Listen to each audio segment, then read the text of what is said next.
মুআয ইবনে জাবাল রাদিয়াল্লাহু তাআলা আনহুকে রাসূল সাল্লাল্লাহু আলাইহি ওয়াসাল্লাম একবার ইমাম বানিয়ে পাঠালেন একটা এলাকায়।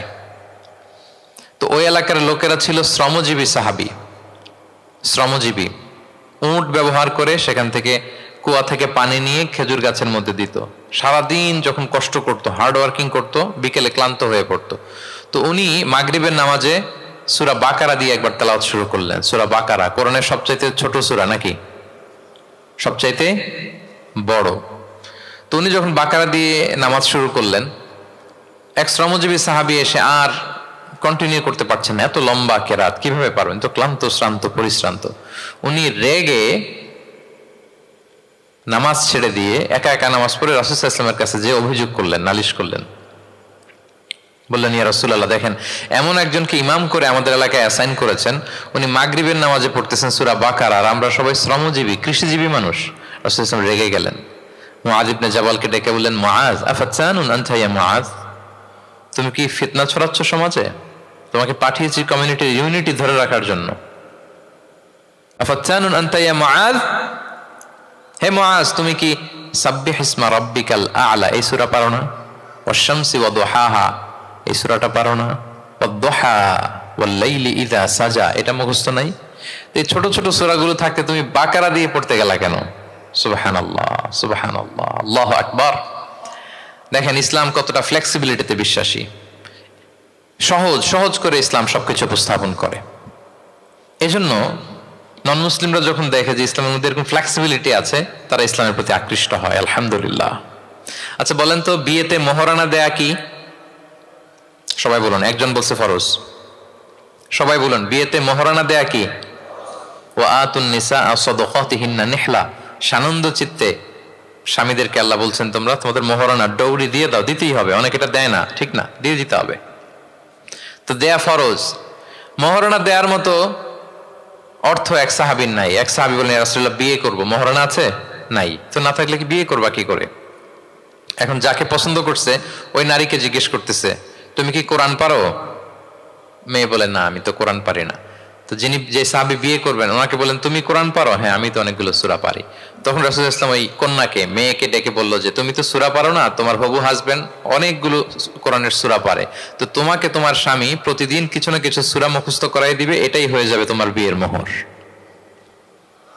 তাহলে বলেন তো সহজ না কঠিন?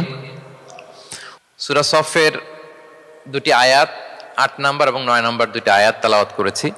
এই আয়াত দুটির আলোকে কিছু কথা আপনাদের সামনে উপস্থাপন করেই আমি আমার আলোচনার সমাপ্তি করবো ইনশাআল্লাহ। যেহেতু সামনে আমাদের আসরের সালাত, সো আমি খুব লম্বা চোরা সময় নিব না।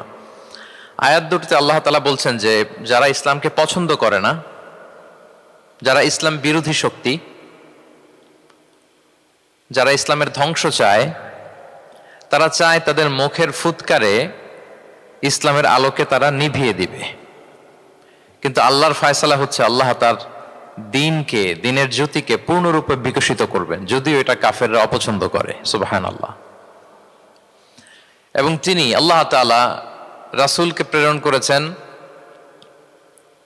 হেদায়েত দিয়ে, সত্য ধর্ম দিয়ে, দিনে হক দিয়ে, যাতে করে মানব রচিত যত ধর্ম আছে, মতবাদ আছে, সব কিছুর কবর রচনা করে এগুলোর উপরে আল্লাহ তাআলা দ্বীন ইসলামকে বিজয়ী করতে পারেন, যদিও এটা মুশরিকদের কাছে খুব অসহনীয়।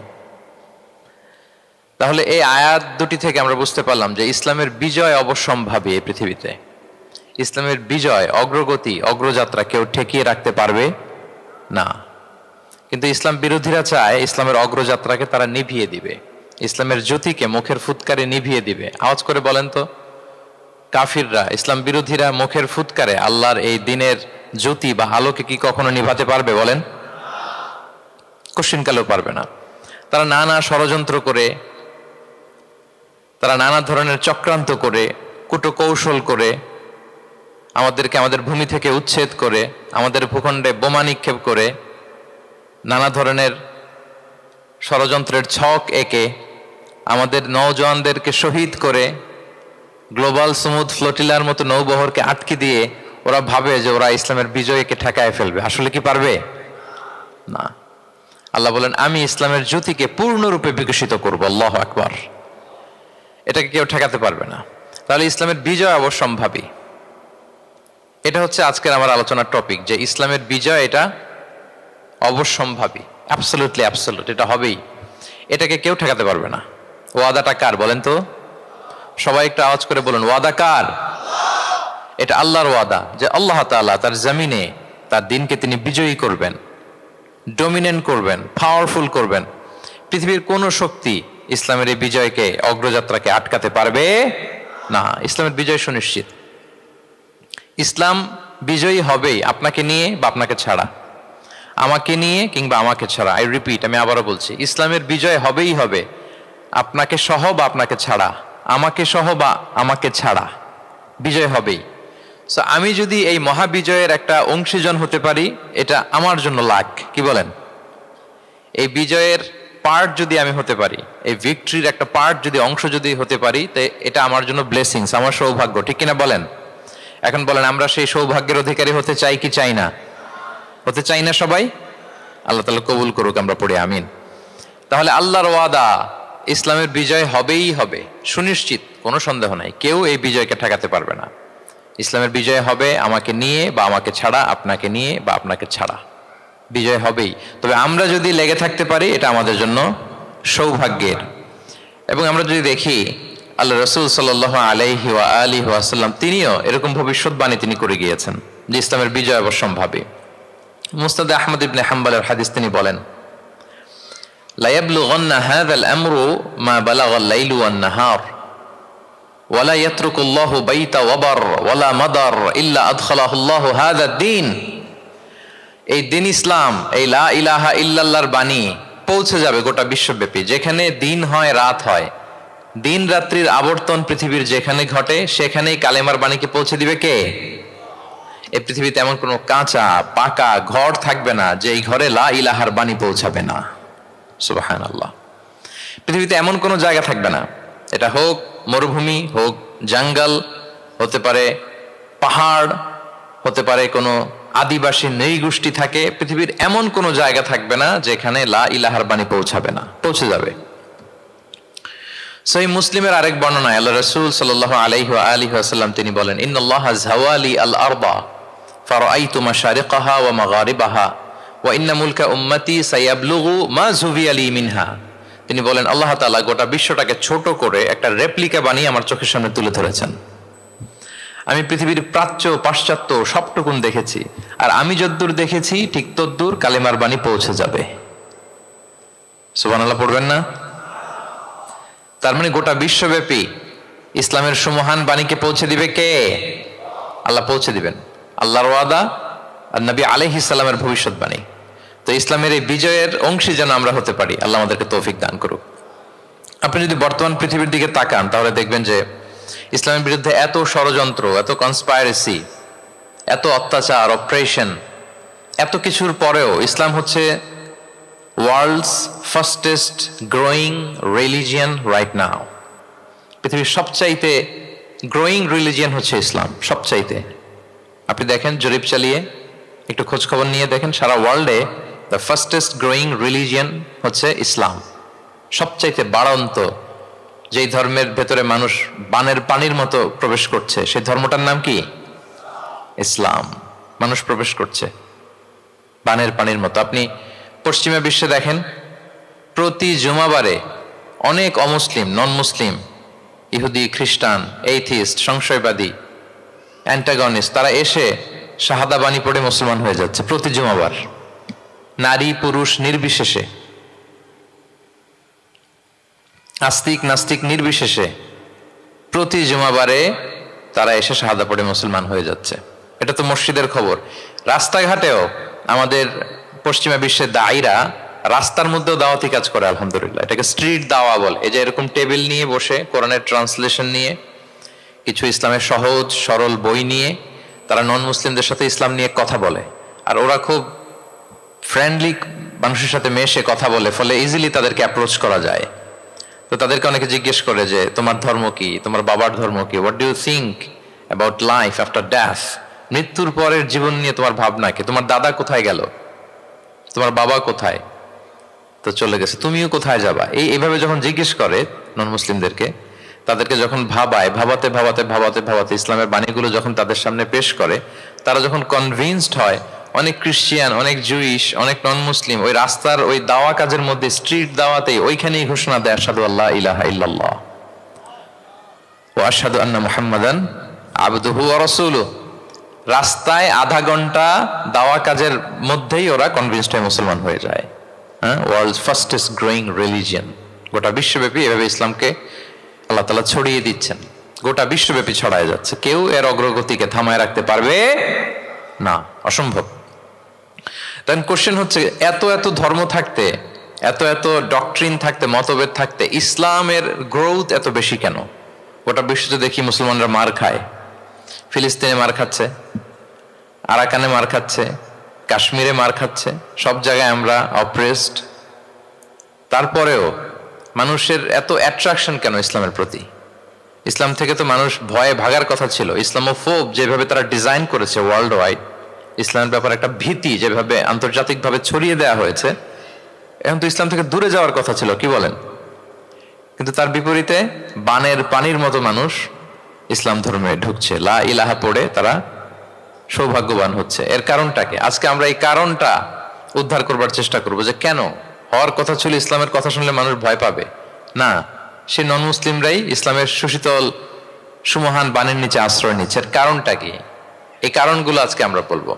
যে সমস্ত কারণে ইসলামের এই জয় জয়কার, যে সমস্ত কারণে অমুসলিমরা ইসলামের প্রতি অ্যাট্রাক্টেড হচ্ছে, যে সমস্ত কারণে মানুষ অন্য ধর্ম ছেড়ে মুসলিম হওয়ার জন্য পাগল পাড়া, এই কারণগুলো আজকে আমরা একটু অ্যানালাইসিস করব। এর মধ্যে এক নাম্বার কারণ হচ্ছে, আমার সুপ্রিয় দক্ষিণ কোরিয়া প্রবাসী ভাইয়েরা, এক নাম্বার কারণ হচ্ছে ইসলাম বা ইসলামী যে মতবাদ, এটা হচ্ছে ভেরি ন্যাচারাল। আমাদের ধর্মটা হচ্ছে ভেরি ন্যাচারাল রিলিজন। এটা খুবই স্বভাবজাত, খুবই স্বভাবজাত, রুচিসম্মত আর কি, পরিবেশ সম্মত, স্বাস্থ্যসম্মত, রুচিসম্মত, স্বভাবজাত। এটা মানতে, শুনতে, বুঝতে খুব সহজ। এটা আমাদের জীবনের সাথে খুব যায়। আরবিতে এটাকে বলে দীনুল ফিতরা। কি বলে? দীনুল ফিতরা, মানে এটা ফিতরাতের ধর্ম। এই ধর্মের উপরই মানুষকে আল্লাহ তাআলা তৈরি করেছেন। এটা যখন সুন্দরভাবে কারোর সামনে প্রেজেন্ট করা হয়, এটা তার কাছে এলিয়েন মনে হয় না, বরং বেশ আপন মনে হয়। এর কারণ হচ্ছে রুহের জগতে আমরা এরকম একটা কনফারেন্সে জয়েন করেছিলাম। সাইয়েদনা আদম আলাইহিস সালামের পৃষ্ঠদেশ থেকে যারা আমরা বনি আদম হয়ে পৃথিবীতে আসবো, তাদের রুহগুলোকে একত্রিত করে আল্লাহ এরকম একটা কনফারেন্সে কভেনেন্ট করেছিলেন, চুক্তি। তিনি আমাদের জিজ্ঞেস করেছিলেন যে আলাস্তু বিরাব্বিকুম, আমি কি তোমাদের রব নই? আমরা তখন স্বীকারোক্তি দিয়ে এসেছিলাম, আমরা বলেছিলাম ক্বালু বালা শাহিদিনা, হ্যাঁ আপনি আমাদের রব। তার মানে রুহের জগতেই আমরা আমাদের রবকে চিনে এসেছি, ইসলামকে চিনে এসেছি রুহের জগতেই। ফলে দুনিয়াতে যখন কেউ সুন্দর করে কোনো অমুসলিমের সামনে ইসলামকে পেশ করে, প্রেজেন্ট করে, তার কাছে ইসলামকে বড্ড চেনা চেনা লাগে, ইসলামকে বড্ড আপন আপন লাগে। কারণ ইসলাম তার কাছে নতুন না, সে তো অনেক আগে ইসলামের সাথে পরিচিত হয়ে এসেছে। সুবহানাল্লাহ। রুহের জগতেই সে ইসলামকে চিনে এসেছে, ইসলামের সাথে একটা ইন্টারাকশন তার রুহের জগতেই ছিল। ফলে দুনিয়াতে যখন চমৎকার ভাবে কারোর সামনে ইসলামকে প্রেজেন্ট করা হয়, ইসলামকে তার কাছে অপরিচিত লাগে না, এলিয়েন মনে হয় না, বরং বড্ড আপন আপন লাগে তার কাছে ইসলামকে। ফলে সহজে সে ইসলামকে গ্রহণ করতে পারে। তাহলে এটাকে বলা হয় ফিতরাত। ফিতরাত, ফিতরাতাল্লাহিল্লাতী ফাতারান নাস আলাইহা লা তাবদীলা লিখালকিল্লাহ। আল্লাহর প্রকৃতির অনুসরণ করো। আল্লাহ বলেন যে প্রকৃতির উপর আল্লাহ তাআলা মানুষকে বানিয়েছেন, আল্লাহর সৃষ্টি কাঠামোতে কোনো পরিবর্তন নেই।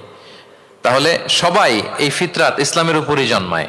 অন্য হাদিসে আল্লাহ রাসূল সাল্লাল্লাহু আলাইহি ওয়াসাল্লাম বলেন যে মা মিন মাউলুদিন ইল্লা ইউলাদু আলাল ফিতরাহ ফাআবাওয়াহু ইউহাউবিদানিহি আও ইউনাসসিরানিহি আও ইউমাজ্জিসানিহি। মানে সব মানুষ ইসলামের উপর জন্মায়, পরে তার মা বাবারা হয়তো তাকে ইহুদি বানায় বা হিন্দু বানায় বা অগ্নি উপাসক বানায়, কিন্তু তার আসল ধর্ম হচ্ছে ইসলাম। আওয়াজ করে বলেন তো, আসল ধর্ম কি? আসল ধর্ম ইসলাম। সে ফিতরাতের উপর জন্মগ্রহণ করেছে, এমনিতেই বাই ডিফল্ট তার মনটা ইসলামের দিকে টানে। এই পৃথিবীতে যা কিছু ভালো, যা কিছু কল্যাণকর, যা কিছু আমাদের সাথে খাপ খায়, সুইট করে, সহজে সুইটেবল হয়, এটাই ফিতরাত। এটাই কি? ফিতরাত। তো সব মানুষ ফিতরাতের উপর জন্মেছে, ইসলামের উপর জন্মেছে।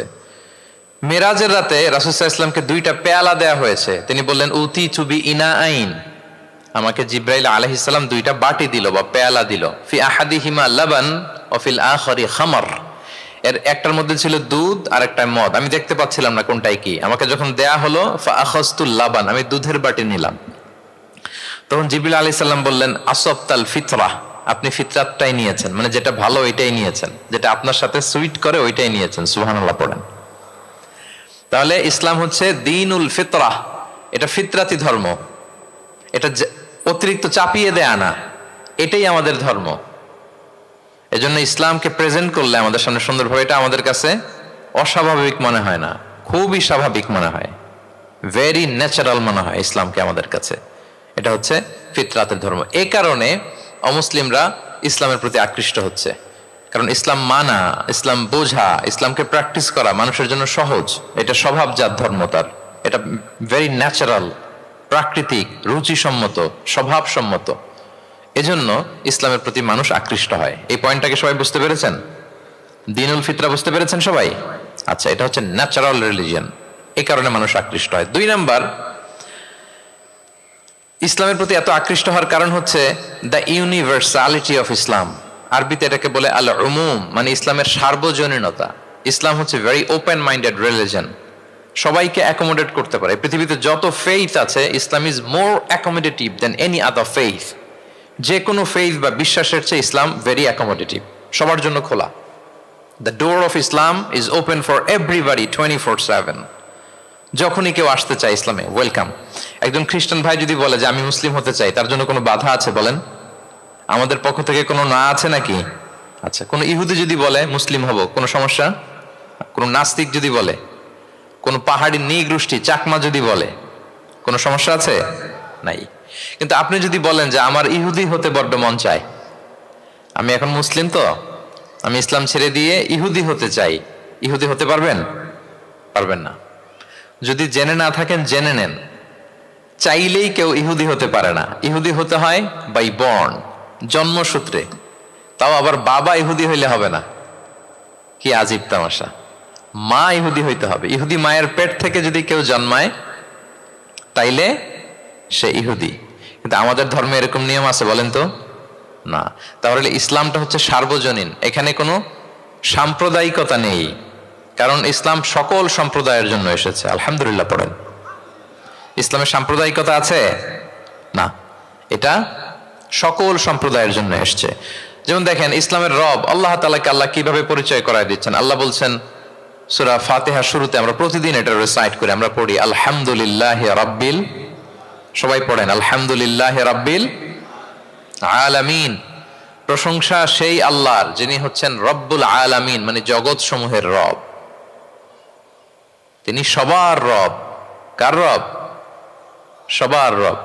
তিনি কিন্তু বলেন না আলহামদুলিল্লাহ রব্বিল মুসাল্লিন, তিনি শুধু মুসল্লিদের রব বলছে। রব্বিল মুসলিমিন, শুধু মুসলিমিনদের রব বলছে। হ্যাঁ, রব্বুল হাজিন, শুধু হাজি সাহেবদের রব বলছে না। তিনি কি বলছেন? রব্বিল আলামিন। তাহলে তিনি গোটা জগতের রব, সবার রব তিনি। ইসলামের দরজা যে সবার জন্য খোলা, দ্য ইউনিভার্সালিটি অফ ইসলাম, যে আপনাদেরকে বুঝাচ্ছি আল উমুম, খেয়াল করে দেখেন যে আল্লাহ যখন নিজের পরিচয় দিচ্ছেন তিনি বলছেন আমি সবার রব। তিনি কার রব? তিনি সবার রব। আলহামদুলিল্লাহ রাব্বিল আলামিন। এবং রাসূলুল্লাহ সাল্লাল্লাহু আলাইহি ওয়া আলিহি ওয়াসাল্লামের পরিচয় যখন আল্লাহ তাআলা করায় দিচ্ছেন, তখন আল্লাহ বলছেন ওয়ামা আরসালনাকা ইল্লা রাহমাতাল লিল আলামিন, I have sent you as a mercy for all the worlds. নবী হে, আপনি গোটা বিশ্বের সবার জন্য রহমত। সুবহানাল্লাহ। আল্লাহ বলছে যে শুধু মুসলমানদের জন্য রহমত? কথা বলেন। শুধু আরবদের জন্য রহমত? শুধু সাদা চামড়ার মানুষদের জন্য রহমত? শুধু পুরুষদের জন্য রহমত? না। তিনি রহমত কাদের জন্য বলেন তো দেখি, বুঝে থাকলে। আল্লাহর হাবিব সাল্লাল্লাহু আলাইহি ওয়াসাল্লাম কাদের জন্য রহমত বলেন তো সবাই? সবার জন্য রহমত। দেখেন ইউনিভার্সালিটি অফ ইসলাম, ইসলাম যে সবার জন্য। আচ্ছা, আল্লাহ সবার, রাসূলও সবার। এবার ইসলামের কিতাব কোরআনের দিকে যদি খেয়াল করি, কোরআনের পরিচয় দিতে যে আল্লাহ তাআলা বলেছেন ইন হুয়া ইল্লা যিকরা লিল আলামিন, নিশ্চয়ই কোরআনটা হচ্ছে জগৎবাসীর জন্য যিকরা, উপদেশ, রিমাইন্ডার। তাহলে কোরআনও সবার জন্য নাকি শুধু আমাদের? প্রিয় ভাইরা, কোরআন কি শুধু আমাদের বই? না, এটা হিন্দু ভাইদেরও বই। এটা নাস্তিকদেরও বই, এটা বুদ্ধিস্টদেরও বই, তাদের হেদায়েতের কথাও এখানে আছে, এটা সবার বই, এটার ওনারশিপ সবার, এটা আমাদের সবার। তাহলে দেখেন, আমাদের রব সবার, আমাদের রসুল সবার, আমাদের কিতাব সবার। তাহলে ইসলামে কোনো সংকীর্ণতা নেই, ইসলামে কোনো সাম্প্রদায়িকতা নেই, কোনো সম্প্রদায়ের জন্য ইসলাম আসেনি, ইসলাম এসেছে সবার জন্য। আলহামদুলিল্লাহ পড়েন। তাহলে দ্য ইউনিভার্সালিটি অফ ইসলাম, এটা ক্লিয়ার না সবার কাছে? বুঝতে পেরেছেন? তাহলে কেন ইসলাম দ্য ফাস্টেস্ট গ্রোয়িং রিলিজিয়ান, গোটা বিশ্বে সবচাইতে বেশি গ্রো হচ্ছে ইসলামের? দুইটা কারণ বলে ফেলেছি। এক নম্বর কি ছিল বলেন তো, মনে আছে কিনা কারো? দেখি, ভেরি ন্যাচারাল রিলিজিয়ান। কে বলছে ন্যাচারাল? দেখি, এই মাশাআল্লাহ। কি উনি শুধু বুঝলো নাকি, আর বাকিরা বললেন না? যে এক নম্বর কি ছিল? ন্যাচারাল। ইসলাম হচ্ছে ভেরি ন্যাচারাল রিলিজিয়ান, স্বভাবজাত, প্রাকৃতিক ধর্ম। আমাদের মনের সাথে, প্রকৃতির সাথে খাপ খায় না এরকম কোনো আইন বিধান ইসলামে নাই। গেল। দুই নাম্বার কি বললাম? জোরে, সার্বজনীন, সার্বজনীন ধর্ম, সবার। এটা কোনো নির্দিষ্ট গোষ্ঠী, কোনো সম্প্রদায়ের জন্য ইসলাম আসে নাই। আচ্ছা, তিন নাম্বার হচ্ছে ফ্লেক্সিবিলিটি। ইসলাম অনেক ফ্লেক্সিবল একটা রিলিজিয়ান। আরবিতে এটাকে বলে আত-তাইসির, মানে ইসলামে কাঠিন্যতা নেই, ইসলামের বিধানগুলো সহজ। বলেন, ইসলামের বিধান মানতে আপনাদের কঠিন লাগে? আল্লাহ বলেন, ইউরিদুল্লাহু বিকুমুল ইউসরা ওয়ালা ইউরিদু বিকুমুল উসর। আল্লাহ তোমাদের জন্য সহজ চান, কঠিন চান না। আল্লাহ কি চায়? সবাই বলুন। আল্লাহ সহজ চায়, আল্লাহ কঠিন চায় না। আমরা অনেক সময় কঠিন করে দিনকে উপস্থাপন করি, জটিল করে দিনকে উপস্থাপন করি। ওমা জাআলা আলাইকুম ফিদ-দীনি মিন হারাজ। আল্লাহ তাআলা দিনে কোনো জটিলতা রাখেননি, কিন্তু আমরা খুব কঠিন করে উপস্থাপন করি। আল্লাহ বারবার বলেছেন সহজ সহজ সহজ, লা ইউকাল্লিফুল্লাহু নাফসান ইল্লা উসআহা। আল্লাহ সাধ্যের বাইরে কাউকে কিছু চাপিয়ে দেন না। আমাদের যদ্দূর সাধ্যে কোলায় ঠিক তদ্দূরই আল্লাহ চাপিয়ে দেন। সুবহানাল্লাহ। ইসলাম কত সহজ, কতটা সহজ আমি আপনাদেরকে বুঝিয়ে বলছি, আপনারা একটু মনোযোগ দিয়ে শুনুন। একটা ছোট্ট হাদিস আপনাদের সাথে শেয়ার করি। এক সাহাবী আল্লাহ রাসূল সাল্লাল্লাহু আলাইহি ওয়া আলিহি ওয়াসাল্লামের কাছে এসে তিনি বললেন, ইয়া রাসূলুল্লাহ হালাকতু ইয়া রাসূলুল্লাহ, হে রাসূল আমি তো শেষ। আমি তো, শুনতেছেন, মনোযোগ আছে? আমি তো শেষ। রাসূল সাল্লাল্লাহু আলাইহি ওয়াসাল্লাম বললেন, ওমা আহলাকা, কি হয়েছে তোমার? তো সে বলে, ওয়াকাআতু আলা ইমরাআতি ফি রমাদান, আমি তো রমজান মাসে দিনের বেলায় আমার স্ত্রীর সাথে মেলামেশা করে ফেলছি, একেবারে ফাইনাল মেলামেশা, আমার সিমেন আউট হয়ে গেছে বডি থেকে। এজন্য সে অস্থির হয়ে রাসূল সাল্লাল্লাহু আলাইহি ওয়াসাল্লামের কাছে এসে, ইয়া রাসূলুল্লাহ আমি তো শেষ, আমারে বাঁচান, আমারে বাঁচান। কি হয়েছে? বলে, দিনের বেলায় রমজানে স্ত্রীর সাথে মেলামেশা, ইন্টিমেসি নিষেধ, আমি তো ইন্টিমেসিতে চলে গেছি, আমার কি হবে, আমারে বাঁচান। তো আপনারা জানেন যে ইচ্ছাকৃত যদি কেউ রোজা ভাঙে, আমি আপনাদেরকে বোঝাচ্ছি হচ্ছে ফ্লেক্সিবিলিটি, ইসলাম যে কতটা ফ্লেক্সিবল এটা আগে মাথায় রাখেন, যে what is the essence of flexibility in Islam. কতটা ফ্লেক্সিবল ইসলামের নিয়ম কানুন আর তাইসির। ইচ্ছা করে যদি কেউ রোজা ভাঙে, তার বিধান হচ্ছে তার কাজাও করতে হবে, কাফফারাও দিতে হবে। কাজা মানে একটা রোজার জন্য আরেকটা রোজা, আর কাফফারা হচ্ছে হয় তাকে একটা দাস আজাদ করতে হবে, অথবা তাকে 60টা রোজা রাখতে হবে টানা, অথবা 60 জন মিসকিনকে খাওয়াতে হবে। তো সে যখন এসে বললো, ইয়া রাসূলুল্লাহ আমাকে বাঁচান, কি করবো আমি? রাসূল সাল্লাল্লাহু আলাইহি ওয়াসাল্লাম বললেন, আচ্ছা ঠিক আছে, তুমি এই কাজ করে ফেলছো, তোমার তো পেনাল্টি হয়েছে। তো পেনাল্টি কি? তো বলে যে, রাসূল সাল্লাল্লাহু আলাইহি ওয়াসাল্লাম বললেন যে তুমি একটা দাস আজাদ করে দাও। বলে, ইয়া রাসূলুল্লাহ এই সক্ষমতা আমার নাই, আমি দাস আজাদ করবো কোত্থেকে? আচ্ছা এটা পারবা না, তো তাহলে টানা 60টা রোজা রাখো কাফারা হিসেবে, টানা 60 দিন রোজা রাখতে হবে, রমজান চলে যাওয়ার পরে 60 দিন রোজা, এটা রাখো। বলে, ইয়া রাসূলুল্লাহ এটাও পারবো না, আমি টানা 60 দিন রোজা আমি রাখতে পারবো না। আচ্ছা এটাও যদি না পারো, তাহলে তুমি 60 জন মিসকিনকে খাবার খাইয়ে দাও। এবার সে বলে, ইয়া রাসূলুল্লাহ খাবারও খাওয়াতে পারবো না আমি, এই সামর্থ্য নাই। কি বিপদ! দাস আজাদ এটাও পারবা না, টানা 60টা রোজা এটাও পারবা না, 60 জন মিসকিনকে খাবার দিবা তাও পারবা না। তো কি আর করা, বসো, এক পাশে বসো। বসে আছেন, উনি অন্যান্য কাজ সারতেছেন। হঠাৎ এক ঝুড়ি খেজুর রাসূল সাল্লাল্লাহু আলাইহি ওয়াসাল্লামের কাছে আসলো, এক ঝুড়ি সাদাকার খেজুর আসলো। আসার পর রাসূল সাল্লাল্লাহু আলাইহি ওয়াসাল্লাম বললেন, ওই লোকটা কই যে এই কাজ করে ফেলছে? তাকে নিয়ে আসা হলো। রাসূল সাল্লাল্লাহু আলাইহি ওয়াসাল্লাম বললেন, যাও, দাসও আজাদ করতে পারবা না, 60টা রোজাও রাখতে পারবা না, 60 জন মিসকিনকে খাবারও দিতে পারবো না, তাহলে এক ঝুড়ি খেজুর আমার দরবারে আসছে, চ্যারিটির সাদাকার খেজুর, যাও এগুলো গরিবদের মাঝে বিতরণ করে দাও, তাসাদ্দাক বিহা, ফিল মাদিনা, মদিনায় বিতরণ করে দাও। এবার সে বলে আলা আফকারা মিন্না ইয়া রাসূলুল্লাহ, ইয়া রাসূলুল্লাহ আমার চেয়ে গরিব কাউকে দিতে হবে? রাসূলুল্লাহ সাল্লাল্লাহু আলাইহি ওয়াসাল্লাম বললেন হ্যাঁ, গরিব কাউকে দিবা। বলতেছে এই পুরো মদিনাতে আমার চেয়ে গরিব আর কেউ নাই। কি বিপদ, তোমার চেয়ে গরিব আর কেউ নাই? বলতেছে আমি সবচাইতে মদিনায় গরিব। বলতেছে তাহলে কি আর করবা, যাও তুমিই খাও, নিয়ে যাও বাসায়, তুমি আর তোমার ফ্যামিলির সবাই মিলে এটা খাও। চিন্তা করেন, আসছিল পেনাল্টি দিতে, নিয়ে গেল এক ঝুড়ি, কথা বোঝা নাই, নিয়ে গেল এক ঝুড়ি খেজুর। দেখেন what is the flexibility of Islam. Islam কতটা ফ্লেক্সিবল, মানুষের সুবিধা অসুবিধাকে ইসলাম কতটা গুরুত্ব দেয়। আমরা ইসলামকে বোঝানোর ক্ষেত্রে, এক্সপ্লেইন করার ক্ষেত্রে এগুলো মাথায় রাখি না। তাহলে ইসলামের এই যে ফ্লেক্সিবিলিটি যখন কোনো নন মুসলিম দেখে, এই হাদিস যদি কোনো নন মুসলিম পড়ে, আপনি বলেন সে কি আর অন্য ধর্মে থাকতে পারবে? যে একটা ধর্ম এত ফ্লেক্সিবল হয় কি করে, এত ফ্লেক্সিবল। এভাবে আপনি যদি দেখেন যে রাসূল সাল্লাল্লাহু আলাইহি ওয়াসাল্লাম খুব সহজ করে দ্বীন ইসলামকে উপস্থাপন করেছেন। কাউকে যখন তিনি কোনো দায়িত্ব দিয়ে কোথাও পাঠাতেন, তখন তিনি একটা বিখ্যাত কথা বলে দিতেন। সব সময় বলতেন যে বাশশিরু ওয়ালা তুনাফিরু, ইয়াসসিরু ওয়ালা তুআসসিরু। তোমরা মানুষকে সুসংবাদ দাও দিনের ব্যাপারে, মানুষকে ভয় দেখিও না, দিন থেকে ভাগিও না। ইয়াসসিরু, তোমরা দিনকে সহজ করে প্রেজেন্ট করো, ইসলামকে জটিল করে মানুষের সামনে কখনো প্রেজেন্ট করো না। ফ্লেক্সিবিলিটি। আল্লাহ রাসূল সাল্লাল্লাহু আলাইহি ওয়াসাল্লাম তিনি একবার মসজিদে নববীতে বসা, এক বেদুইন আসলেন। বেদুইন, নোমাডিক গায়, বেদুইন যার মধ্যে সভ্যতার ছোঁয়া লাগেনি। তো সে মসজিদে ঢুকেই উঠে চড়ে আসলেন, উটটাকে মসজিদের পিলারের মধ্যে বেঁধে রাসূল সাল্লাল্লাহু আলাইহি ওয়াসাল্লামকে সালামও দিচ্ছে না। কি দিচ্ছে না? সালামও দিচ্ছে না, কথাও বলতেছে না। মসজিদে ঢুকে পিলারের মধ্যে উটটাকে বেঁধে 2 রাকাত নামাজ পড়া শুরু করছে।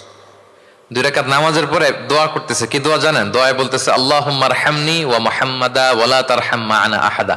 মানে আল্লাহ তুমি শুধু আমাকে রহম করো আর মুহাম্মদ সাল্লাল্লাহু আলাইহি ওয়াসাল্লামকে রহম করো, আমাদের দুইজনের সাথে আর কাউরে তুমি রহম করো না। বেদুইন হলে যা হয়, তার যে এটিকেটস অফ দোয়া, দোয়ার যে আদব, অন্যের জন্য দোয়া করলে যে নিজের লাভ এটা ভুলে গেছে। আপনারা এটা জানেন তো যে অন্যের জন্য দোয়া করলে লাভ? জানেন? আপনি যদি এক ভাইয়ের জন্য দোয়া করেন যে আল্লাহ সে অসুস্থ, তুমি তাকে সুস্থ করে দাও, ফেরেশতারা বলতে থাকে আল্লাহ যিনি এই দোয়াটা করলেন তার কোনো অসুস্থতা থাকলে আগে তুমি তাকে সুস্থ করে দাও। ধরেন যে আপনার এক ভাই দারিদ্রের কষাঘাতে জর্জরিত, টাকা পয়সা না, আপনি দোয়া করলেন যে আল্লাহ আমার ভাইটা আর্থিক সমস্যায় আছে, তার আর্থিক সমস্যা দূর করে দাও। ফেরেশতারা দোয়া করে আল্লাহ যিনি দোয়া করলো তার যদি আর্থিক সমস্যা থাকে তুমি আগে তার আর্থিক সমস্যা দূর করে দাও। সুবহানাল্লাহ, সুবহানাল্লাহ বিহামদি। তো এক লোক এই হাদিসের ফজিলত শুনে ইফতারির পূর্ব মুহূর্তে, যেহেতু দোয়া কবুল হয়, তার ওয়াইফ ইফতারি তৈরি করতেছে, এই হাদিসের ফজিলত শুনে এক লোক তার বন্ধুর জন্য দোয়া করতেছে যে আল্লাহ আমার বন্ধুটার তো এখনো বিয়ে হয় নাই, তুমি সুন্দরী রূপবতী একটা স্ত্রীর ব্যবস্থা করে দাও আল্লাহ আমার বন্ধুর। এই দোয়া শুনে তার স্ত্রী তো রেগে মেগে আগুন, সেই ইফতারি রেখে দিয়ে এসে বলে এই এত বড় সাহস, কি দোয়া করো এসব উল্টা পাল্টা। স্বামী বলে কি দোয়া উল্টা পাল্টা, কি দোয়া করলাম? আমি তোমার বন্ধুর জন্য দোয়া করছি যে আল্লাহ তারে তুমি রূপবতী সুন্দরী স্ত্রীর ব্যবস্থা করে দাও। তো ওয়াইফ বলে এই তুমি কি মনে করছো আমি হাদিসটা জানি না যে অন্যের জন্য ভালো কোনো দোয়া করলে আগে এটা নিজের জন্য কবুল হয়? সুবহানাল্লাহ। দেখেন ইসলামের বিধান কত সুন্দর। আপনি অন্যের কল্যাণ কামনা করলে এটা, এই কল্যাণ ফিরে আপনার দিকে আসে আগে। সুবহানাল্লাহ। তো ওই বেদুইনের এটা জানা ছিল না, সে এসে দোয়া করতেছে আল্লাহুম্মা আরহামনি ওয়া মুহাম্মাদা ওয়ালা তারহাম মা'ানা আহাদা। আল্লাহ তুমি শুধু আমারে রহম করো আর মুহাম্মদ সাল্লাল্লাহু আলাইহি ওয়াসাল্লামের রহম করো, আমাদের দুজনের সাথে আর কাউরে রহম করো না। রাসূল ইসলাম তাকিয়ে বলেন হায় রে, একটা প্রশস্ত বিষয়কে সে সংকীর্ণ করে ফেললো। আফসোস করে বলতেছে, কারণ আল্লাহর দরবারে রহমের কি কোনো ঘাটতি আছে বলেন তো? আল্লাহর দরবারে রহমতের কোনো কমতি আছে? নাই। রাসূল ইসলাম বলে সে তো সবাইকে ইনক্লুড করতে পারতো। আচ্ছা গেল, দোয়া শেষে এবার সে মসজিদে নবীর মাঝখানে বসে পেশাব করা আরম্ভ করছে। এবার তো সাহাবারা রেগে মেগে আগুন, কি এত বড় সাহস, মসজিদে নবীর মাঝখানে পেশাব, সবাই উদ্ধত হচ্ছে তাকে মারতে যাবে। রাসূল ইসলাম সবাইকে সামলালেন, থামালেন, বললেন দাও, রাখো রাখো, ছাড়ো, আগে সারতে দাও। কারণ কেউ যখন ওয়াশরুম সারে মাঝখানে তাকে ডিস্টার্ব করা যায় না, এটা তার ক্ষতি হবে। রাসূল ইসলাম বললেন রাখো, লেট হিম পাস ইউরিন, তাকে কাজ সারতে দাও। সে কাজ সারলো। এবার রাসূল ইসলাম বললেন, ও হারিকু আলা বাউলিহি সাজলান মিন মা, তার পেশাবের উপর এক বালতি পানি ঢেলে দাও। দিয়ে ফেললো। এবার রাসূল সাল্লাল্লাহু আলাইহি ওয়াসাল্লাম বললেন, ইন্নামা বুইসতুম মুয়াসসিরিন ওয়া লাম তুবআসু মুআসসিরিন। হে সাহাবারা, মনে রাখো তোমরা সহজপন্থী হিসেবে প্রেরিত হয়েছে, তোমরা কট্টরপন্থী হয়ে পৃথিবীতে প্রেরিত হও নাই। সুবহানাল্লাহ। তাহলে যে কোনো জিনিসের সলিউশন আপনার সহজভাবে করতে হবে, এটাকে জটিল বানানো যাবে না। আমরা অনেক সময় জটিল থেকে জটিল করি। তখন এই বেদুইনকে রাসূল ইসলাম ডেকে বললেন, আচ্ছা তুমি যে কাজটা করলে, মসজিদে নববীর মাঝখানে পেশাব করলে, এটা কি ঠিক হলো? তুমি কি জানো এটা আল্লাহর ঘর, এটা আমাদের মদিনার কমিউনিটির ইবাদতগাহ, এখানে আমরা আল্লাহর ইবাদত করি, আল্লাহর জিকির করি, আল্লাহর কিতাব তেলাওয়াত করি, এটা কি তোমার ঠিক হলো? এইভাবে যখন আদর দিয়ে পরম মমতায় তাকে বুঝিয়ে বলা হলো, সে লজ্জিত হয়ে মাথা নিচু করে ফেললো। সুবহানাল্লাহ। রাসূল সাল্লাল্লাহু আলাইহি ওয়াসাল্লামের কাছে ক্ষমা চাইল। তাহলে প্রিয় সুধী, আপনি কোমলতা ভালোবাসা দিয়ে যা জয় করতে পারবেন, কঠোরতা দিয়ে সেটা পারা যায় না। খেয়াল রাখবেন, ভালোবাসা দিয়ে যেভাবে আপনি মানুষের হৃদয় জয় করতে পারবেন, কঠোরতা দিয়ে পারবেন না। এজন্য ইসলাম ফ্লেক্সিবিলিটিতে বিশ্বাস করে। ফ্লেক্সিবিলিটি, লা ইউকাল্লিফুল্লাহু নাফসান ইল্লা উসআহা। আল্লাহ সাধ্যের বাইরে কাউকে কখনো কিছু চাপিয়ে দেয় না। এজন্য ইসলামকে সহজ করে উপস্থাপন করতে বলেছেন তিনি। মুআয ইবনে জাবাল রাদিয়াল্লাহু তাআলা আনহুকে রাসূল সাল্লাল্লাহু আলাইহি ওয়াসাল্লাম একবার ইমাম বানিয়ে পাঠালেন একটা এলাকায়। তো ওই এলাকার লোকেরা ছিল শ্রমজীবী সাহাবী, শ্রমজীবী। উট ব্যবহার করে সেখান থেকে কুয়া থেকে পানি নিয়ে খেজুর গাছের মধ্যে দিত। সারাদিন যখন কষ্ট করতো, হার্ড ওয়ার্কিং করতো, বিকেলে ক্লান্ত হয়ে পড়তো। তো উনি মাগরিবের নামাজে সূরা বাকারা দিয়ে একবার তেলাওয়াত শুরু করলেন। সূরা বাকারা কোরআনের সবচাইতে ছোট সূরা নাকি সবচাইতে বড়? তো উনি যখন বাকারা দিয়ে নামাজ শুরু করলেন, এক শ্রমজীবী সাহাবী এসে আর কন্টিনিউ করতে পারছেন না, এত লম্বা কেরাত কিভাবে পারবেন, তো ক্লান্ত শ্রান্ত পরিশ্রান্ত। উনি রেগে নামাজ ছেড়ে দিয়ে একা একা নামাজ পড়ে রাসূল সাল্লাল্লাহু আলাইহি ওয়াসাল্লামের কাছে যে অভিযোগ করলেন, নালিশ করলেন। বললেন, ইয়া রাসূলুল্লাহ, দেখেন এমন একজনকে ইমাম করে আমাদের এলাকায় অ্যাসাইন করেছেন, উনি মাগরিবের নামাজে পড়তেছেন সূরা বাকারা, আর আমরা সবাই শ্রমজীবী কৃষিজীবী মানুষ। রাসূল সাল্লাল্লাহু আলাইহি ওয়াসাল্লাম রেগে গেলেন। মুআয ইবনে জাবালকে ডেকে বললেন, মুআয আফাতানুন আনতা ইয়া মুআয, তুমি কি ফিতনা ছড়াচ্ছ সমাজে? তোমাকে পাঠিয়েছি কমিউনিটির ইউনিটি ধরে রাখার জন্য। আফাতানুন আনতা ইয়া মুআয, হে মুআয, তুমি কি সাব্বিহ ইসমা রাব্বিকাল আ'লা এই সূরা পারো না? ওয়াশ শামসি ওয়া দুহাহা এই সূরাটা পারো না? ওয়াদ দুহা ওয়াল লাইলি ইযা সাজা এটা মুখস্থ নাই? এই ছোট ছোট সূরাগুলো থাকতে তুমি বাকারা দিয়ে পড়তে গেলা কেন? সুবহানাল্লাহ, সুবহানাল্লাহ, আল্লাহু আকবার। দেখেন ইসলাম কতটা ফ্লেক্সিবিলিটিতে বিশ্বাসী। সহজ করে ইসলাম সবকিছু উপস্থাপন করে। এজন্য নন মুসলিমরা যখন দেখে যে ইসলামের মধ্যে এরকম ফ্লেক্সিবিলিটি আছে, তারা ইসলামের প্রতি আকৃষ্ট হয়। আলহামদুলিল্লাহ। আচ্ছা বলেন তো, বিয়েতে মোহরানা দেয়া কি? সবাই বলুন। একজন বলছে ফরজ। সবাই বলুন, বিয়েতে মোহরানা দেয়া কি? ওয়া আতুন নিসা সাদাকাতিহিন্না নিহলা, সানন্দ চিত্তে স্বামীদেরকে আল্লাহ বলছেন তোমরা তোমাদের মোহরানা ডৌরি দিয়ে দাও, দিতেই হবে। অনেক এটা দেয় না, ঠিক না, দিয়ে দিতে হবে। তো দেয়া ফরজ। মোহরানা দেওয়ার মতো অর্থ এক সাহাবীর নাই। এক সাহাবী বলেন, ইয়া রাসূলুল্লাহ বিয়ে করব, মোহরানা আছে? নাই। তো না থাকলে কি বিয়ে করবা কি করে? এখন যাকে পছন্দ করছে ওই নারীকে জিজ্ঞেস করতেছে, তুমি কি কোরআন পারো? মেয়ে বলে, না আমি তো কোরআন পারি না। তো যে সাহাবী বিয়ে করবেন ওনাকে বলেন, তুমি কোরআন পারো? হ্যাঁ আমি তো অনেকগুলো সূরা পারি। তখন রাসূল সাল্লাল্লাহু আলাইহি ওয়াসাল্লাম ওই কন্যাকে, মেয়েকে ডেকে বলল যে তুমি তো সূরা পারো না, তোমার হবু হাজবেন্ড অনেকগুলো কোরআনের সূরা পারে, তো তোমাকে তোমার স্বামী প্রতিদিন কিছু না কিছু সূরা মুখস্থ করাই দিবে, এটাই হয়ে যাবে তোমার বিয়ের মোহর। তাহলে বলেন তো সহজ না কঠিন? ওযু করে নামাজ পড়া কি? সবাই বলুন ফরজ। কিন্তু ধরেন ওযুর পানি নাই, তখন তায়াম্মুম করে পড়লেও কবুল করবে কে? আল কিয়াম ফিস সালাত, দাঁড়িয়ে নামাজ পড়া কি? ফরজ। দাঁড়াতে পারছেন না, বসে বসে পড়লে কবুল করবে কে? বসতেও পারেন না, শুয়ে পড়লেও কবুল করবে কে? তাহলে বলেন তো ইসলামের বিধান কি কঠিন না সহজ? ফ্লেক্সিবিলিটি আর তাইসির। ইসলামের এই ফিচারটার কারণে, এই বৈশিষ্ট্যের কারণে অমুসলিমরা ইসলামের প্রতি আকৃষ্ট হয়, যে ইসলামের বিধানগুলো এত ফ্লেক্সিবল। এটা হচ্ছে মূল বিধান, না হইলে এটা, না হলে অপশন, না হলে এই অপশন। মানে সমাজের সাথে খাপ খাইয়ে নেয়ার মতো, সহজে মানুষ এটাকে এক্সিকিউট করার মতো সব বিধান আল্লাহ তাআলা রেখে দিয়েছেন। সুবহানাল্লাহ। তাহলে এই বিষয়গুলোর কারণে অমুসলিমরা ইসলামের প্রতি আকৃষ্ট হয়। দ্য ফাস্টেস্ট গ্রোয়িং রিলিজিয়ান, মূল যে টপিক, মনে আছে তো আপনাদের? তাহলে 3টা কারণ অলরেডি বলে ফেলেছি, আরো 2টা বলবো, বলে শেষ করে দিব। এর মধ্যে প্রথমটা কি ছিল? ইসলাম ধর্মটা কেমন? ন্যাচারাল, ভেরি ন্যাচারাল রিলিজন, দিনুল ফিতরা। 2 নম্বরে সার্বজনীন, দ্য ইউনিভার্সালিটি অফ ইসলাম আল উমুম, এটা সবার জন্য এই ধর্মটা। 3 নম্বরে কি বললাম? ফ্লেক্সিবিলিটি, ইসলাম খুব ফ্লেক্সিবল, এটা সহজে মানা যায়, সহজে এটাকে পালন করা যায়, এজন্য অমুসলিমরা আকৃষ্ট হয়। 4 নম্বর হচ্ছে ব্যালেন্সড অ্যাপ্রোচ অফ ইসলাম। ইসলামের বিধানগুলো খুবই ব্যালেন্সড, ভারসাম্যপূর্ণ আর কি, এর মধ্যে পরিমিতি বোধ আছে, ভারসাম্য বোধ আছে, এটা ব্যালেন্সড। এই কারণে ইসলামের প্রতি মানুষ আকৃষ্ট হয়। এখানে বাড়াবাড়িও নাই, ছাড়াছাড়িও নাই, মাঝামাঝি, বাড়াবাড়িও নাই, ছাড়াছাড়িও নাই। আমার সাথে সাথে বলেন, কি নাই? বাড়াবাড়িও নাই, আর কি নাই?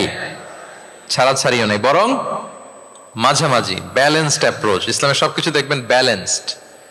وَكَذَلِكَ جَعَلْنَاكُمْ أُمَّةً وَسَطًا لِتَكُونُوا شُهَدَاءَ عَلَى النَّاسِ وَيَكُونَ الرَّسُولُ عَلَيْكُمْ شَهِيدًا।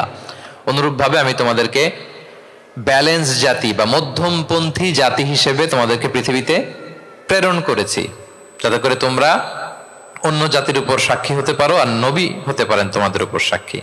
তাহলে আমাদের ধর্মটা খুবই ভারসাম্যপূর্ণ, খুবই কি ভারসাম্যপূর্ণ, বাড়াবাড়িও নাই, ছাড়াছাড়িও নাই। দেখেন, বিশ্বাসীদের বৈশিষ্ট্যের কথা বলতে যে আল্লাহ তাআলা বলছেন, ওয়াল্লাযীনা ইযা আনফাকু লাম ইউসরিফু ওয়া লাম ইয়াকতুরু ওয়া কানা বাইনা যালিকা কাওয়ামা। বিশ্বাসীরা যখন দান করে, দানের ক্ষেত্রে তারা কৃপণতাও করে না, আবার অপচয়ও করে না, বরং মাঝামাঝি দান করে, বরং কি মাঝামাঝি দান। রাসূলুল্লাহ সাল্লাল্লাহু আলাইহি ওয়াসাল্লামের একটা অভ্যেস ছিল, তার কাছে কেউ কিছু চাইলে উনি না বলতে পারতেন না। কি বলতে পারতেন না? সবাই বলুন, রাসূলুল্লাহ সাল্লাল্লাহু আলাইহি ওয়াসাল্লাম কি বলতে পারতেন না? না, কেউ কিছু চাইবে আর উনি না বলবেন, এই না ওনার ডিকশনারিতে নাই, না বলতে জানতেন না। তো একবার রাসূলুল্লাহ সাল্লাল্লাহু আলাইহি ওয়াসাল্লামের মাত্র একটা মাত্র জামা, কয়টা জামা? একটা। তো এক ফরিয়া দিয়ে এসে রাসূলুল্লাহ সাল্লাল্লাহু আলাইহি ওয়াসাল্লামকে বললেন, ইয়া রাসূলুল্লাহ, আমাকে একটা জামা দিন, আমি বস্ত্রহীন। তো রহমতের নবী কি আর করবেন, যেহেতু না বলতে জানেন না, কাউকে ফিরিয়ে দিতে জানেন না, নিজের জামাটাই খুলে দিয়ে দিলেন। সুবহানাল্লাহ। এখন ওনার গায়ে তো জামা নাই, আছে? উনি জামাহীন অবস্থায় ঘরে বসে আছেন। আল্লাহ তাআলা আয়াত নাযিল করলেন, ওয়াল্লাযীনা ইযা আনফাকু লাম ইউসরিফু ওয়া লাম ইয়াকতুরু ওয়া কানা বাইনা যালিকা কাওয়ামা। বিশ্বাসীরা যখন দান করে, তারা কৃপণতাও করে না, আবার বাড়াবাড়িও করে না, মাঝামাঝি থাকে, মধ্যম পন্থা। মানে বুঝাতে চাইলেন, আল্লাহ তাআলা এই কথা দিয়ে বুঝাতে চাইলেন, নবী হে, জামা যদি দুটো থাকতো তাহলে না হয় একটা দিতেন, দুটো যদি থাকতো একটা দিতেন, এখন ছিল কয়টা? এটাই যখন দিয়ে দিয়েছেন, এখন আপনি পড়বেন কি? সুবহানাল্লাহ বিহামদি। ভারসাম্য শিখালেন আল্লাহ। তাহলে ইসলাম হচ্ছে ভারসাম্যের ধর্ম, ব্যালেন্সড রিলিজিয়ান, বাড়াবাড়িও নাই, ছাড়াছাড়িও নাই। সাহাবাদের মনের মধ্যে একবার কৌতূহল জাগলো যে রাসূল সাল্লাল্লাহু আলাইহি ওয়াসাল্লাম রাত্রিবেলা কি আমল করে, দিনের বেলা কি আমল করে, ওনার ব্যক্তিগত আমলগুলো কেমন, একটু দেখে আসি। তো ওনার খোঁজ লাগালেন, খোঁজ লাগিয়ে যা পেলেন তাদের খুব একটা মনোপুত হলো না। ওনারা ভাবলেন যে রাসূল সাল্লাল্লাহু আলাইহি ওয়াসাল্লাম হয়তো আরো বেশি আমল করেন, কিন্তু ওনাদের কাছে মনে হলো যে কিছুটা বোধহয় কমই হয়ে যাচ্ছে। তো একজন বলল, আরে রাসূল সাল্লাল্লাহু আলাইহি ওয়াসাল্লামের তো আগের পরের সব গুনাহ মাফ, গফিরা লাহু মা তাকাদ্দামা মিন যামবিহি ওয়া মা তাআখার, ওনার তো কোনো গুনাহই নাই, এই আমল ওনার জন্য ঠিক আছে, আমাদের জন্য ঠিক না, আমাদের আরো বাড়াই করতে হবে। তো কি করা যায়? এই চিন্তা থেকে এরা একজন বলে যে তাইলে একটা কাজ করি, আমি আর এখন থেকে রাতে ঘুমাবো না, সারা রাত তাহাজ্জুদ করবো। সারা রাত কি করবো? আচ্ছা। আরেকজন বলে, তাহলে আমি কালকে থেকে যে নফল রোজা রাখা শুরু করব, জীবনেও মরার আগের দিন পর্যন্ত আর রোজা ভাঙবো না, খালি রোজা চলতেই থাকবে, সাওমে বিসাল। আচ্ছা, দুইজন তো দুইটা নিয়ে নিছে, আরেকজন কি করবে? আরেকজন বলে, তোরা যা করছস, আমি এক কাজ করি, আমি আর আমার স্ত্রীর কাছেই যাব না, সন্ন্যাসী হয়ে গেলাম, আর বউদের কাছে যাব না, সন্ন্যাসী জীবন, খালি আল্লাহ বিল্লাহ, ইবাদত, জিকির, আজকার, দোয়া, দুরুদ পড়তে পড়তে জীবন শেষ করে দেব। তিনজন তিনটা নিয়ে নিল। এই কথা যখন রাসূলুল্লাহ সাল্লাল্লাহু আলাইহি ওয়া আলিহি ওয়াসাল্লাম তিনি শুনলেন, তিনি অপছন্দ করলেন। তিনি বললেন, মা বালু আকওয়ামিন ইয়াকুলুনা কাযা ওয়া কাযা। তোমাদের কি হলো? ডাকলেন, সমাবেশ করে বলেন, এই নাম ধরে বলতেন না। তিনি কিভাবে মানুষকে কারেক্ট করতেন দেখেন, সংশোধন করতেন। এই তুমি নাকি এটা বলছো, দাঁড়াও আব্দুল্লাহ, এই আব্দুর রহমান তুমি দাঁড়াও, এই আব্দুল করিম, তিনজনে তিন খারাপ কাজ করছো, এইভাবে সংশোধন করতেন না। কারণ নাম ধরে দাঁড় করালে তারা তো অন্যদের সামনে অপদস্থ হবে, কি বলেন ঠিক কিনা? নাম না ধরে তাদের কাজ নিয়ে বললেন যে মা বালু আকওয়ামিন ইয়াফআলুনা কাযা ওয়া কাযা, মা বালু আকওয়ামিন ইয়াকুলুনা কাযা ওয়া কাযা। আচ্ছা, তোমাদের মধ্যে কয়েকজন নাকি এই কাজের ঘোষণা দিছো, তোমাদের মধ্যে কয়েকজন, তাহলে যেই তিনজন দিছে এরা তো বুঝে ফেলছে যেগুলো আমাদের কি বলতেছে, ঠিক কিনা বলেন? আর বাকিরাও সতর্ক হয়ে গেল। এবার রাসূল সাল্লাল্লাহু আলাইহি ওয়াসাল্লাম বললেন, না, তোমাদের এই কাজটা ঠিক হয়নি। ইন্নী লা আখশাকুম লিল্লাহি ওয়া আতকাকুম লাহু, তোমাদের মধ্যে আমি নবী সবচেয়ে বেশি আল্লাহকে ভয় করি, আমি সবচেয়ে বড় মুত্তাকি। কই, আমি তো রাতে ঘুমাই আবার তাহাজ্জুদ পড়ি, কিছু সময় ঘুমাই কিছু সময় তাহাজ্জুদ পড়ি। এই ভারসাম্য রেখে জীবন চালাতে আমার তো তাকওয়ার কোনো ক্ষতি হয় না। আমি তো স্ত্রীদের সাথে মিশি, আমার তো কোনো সমস্যা হয় না। আমি মাঝে মাঝে নফল রোজা রাখি সোম বৃহস্পতি, বাকি দিনগুলোতে দিনের বেলা আমি খাই। কই, এই ভারসাম্যপূর্ণ জীবন আচরণে আমি নবী হয়ে তো আমার কোনো সমস্যা হয় না, তোমাদের তো সমস্যা কোথায়? সুবহানাল্লাহ। তাহলে রাসূল সাল্লাল্লাহু আলাইহি ওয়াসাল্লামের চাইতে যদি কেউ বড় মুত্তাকি হতে চায়, হতে পারবে বলেন তো? না। সেই নবী রাতে কখনো নির্ঘুম থাকতেন না, only accept the last 10 days of Ramadan. রমাদানের শেষ 10 রাতে রাসূল সাল্লাল্লাহু আলাইহি ওয়াসাল্লাম ঘুমাতেন না। আর সারা বছরের রুটিন হচ্ছে এশার পরেই ঘুম দিয়ে এরপর রাসূল সাল্লাল্লাহু আলাইহি ওয়াসাল্লাম শেষ রাতে তাহাজ্জুদ পড়তেন, মানে ঘুমোতেন আবার নামাজ পড়তেন, ব্যালেন্সড। ইবাদত করতেন, স্ত্রীদের সাথেও মিশতেন, মাঝে মাঝে রোজা রাখতেন, আবার মাঝে মাঝে না রেখে খাবার খেতেন দিনের বেলা। সুবহানাল্লাহ। তাহলে এটাকে বলে the balanced approach of Islam, আরবিতে বলে আল ওয়াসাতিয়াতু ওয়াল ইতিদাল, মানে মধ্যমপন্থী থাকা, ভারসাম্যপূর্ণ থাকা।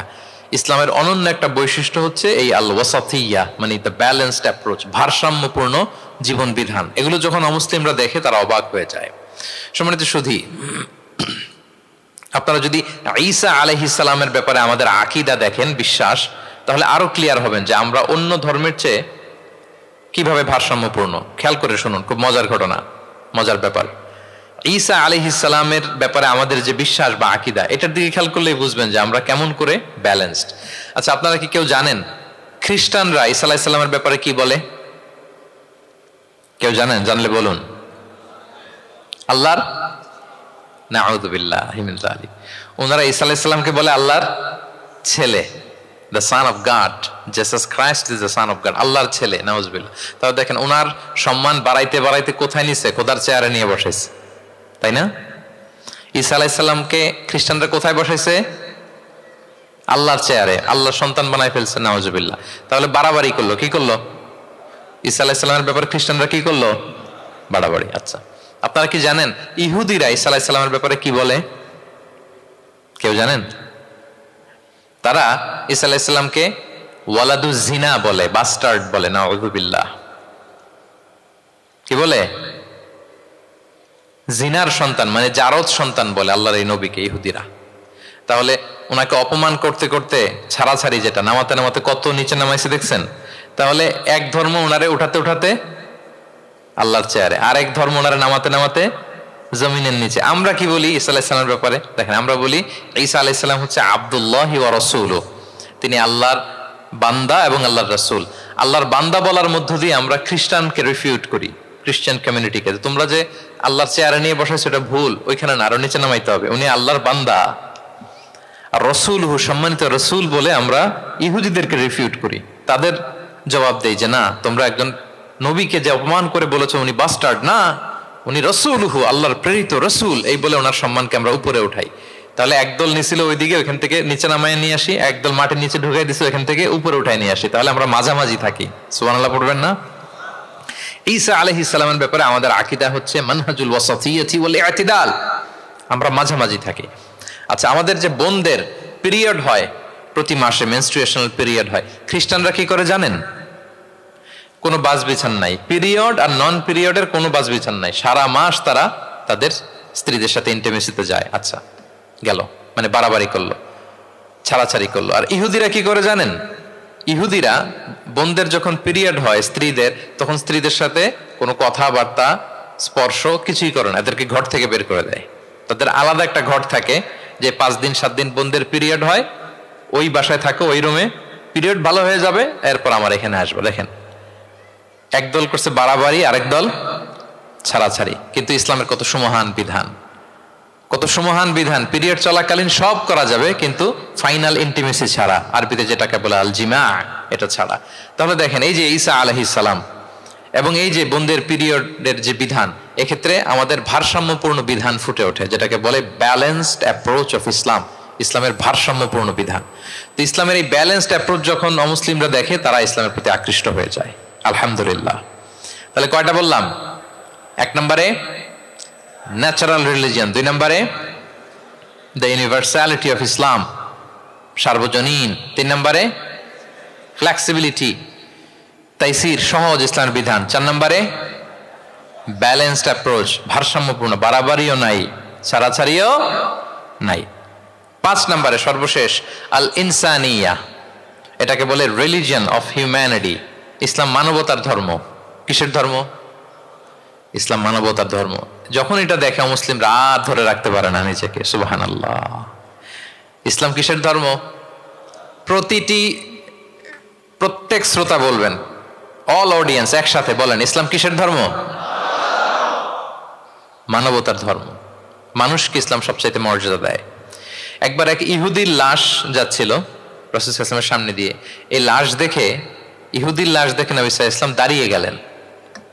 সাহাবারা বললেন, ইয়া রাসূলুল্লাহ, ইন্নাহু ইয়াহুদি, আপনি দাঁড়ালেন যে, এটা তো ইহুদির লাশ।